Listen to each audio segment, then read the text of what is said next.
Hello everyone, চলে এসেছি আরও একটা নতুন মিনি ভ্লগ নিয়ে। নতুন নতুন জায়গায় ঘুরতে যেতে আমি ভীষণ পছন্দ করি। ডেস্টিনেশনে যাওয়ার জন্য আমরা প্রথমে চলে এসেছিলাম কালনা স্টেশন। কিছুক্ষণ পর আমাদের ট্রেনও চলে আসে।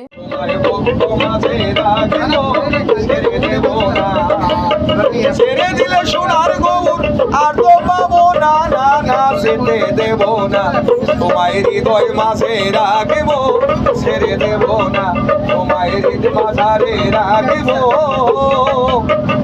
ছেড়ে দেব না।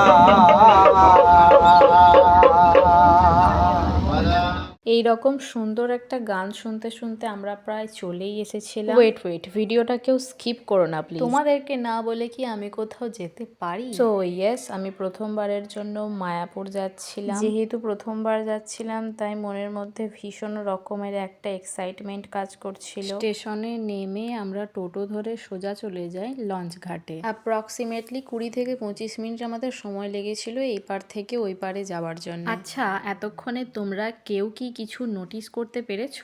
হ্যাঁ, আমি এই নদীর জলটার কথাই বলছি। এখানে দুটি নদী রয়েছে, যারা জানো নাম দুটি অবশ্যই কমেন্টে জানাবে, আর যারা জানো না তাদেরকে আমি জানিয়ে দিচ্ছি। এক হচ্ছে ভাগীরথী বা গঙ্গা, আর অপরটি হচ্ছে জলঙ্গি নদী। কি মনোরম দৃশ্য, তাই না? প্রতিনিয়ত এইভাবেই বয়ে চলে, কিন্তু একে অপরের সঙ্গে মেশে না। এই সমস্ত দৃশ্য দেখার জন্যই তো আমি মরিয়া হয়ে উঠি। নৌকা থেকে সুস্থভাবে নেমে আমরা হাঁটতে শুরু করি। তো আজকের ভিডিওটা ছিল এতটা পর্যন্তই। তোমাদের কেমন লাগলো ভিডিওটা অবশ্যই কমেন্টে জানিও, আর একটা লাইক করতে ভুলো না। খুব তাড়াতাড়ি ভিডিওটির নেক্সট পার্ট আসতে চলেছে।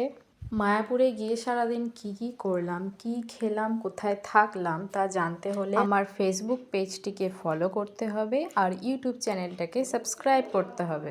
তো দেখা হচ্ছে নেক্সট ভিডিওতে। আজকের মতো টাটা।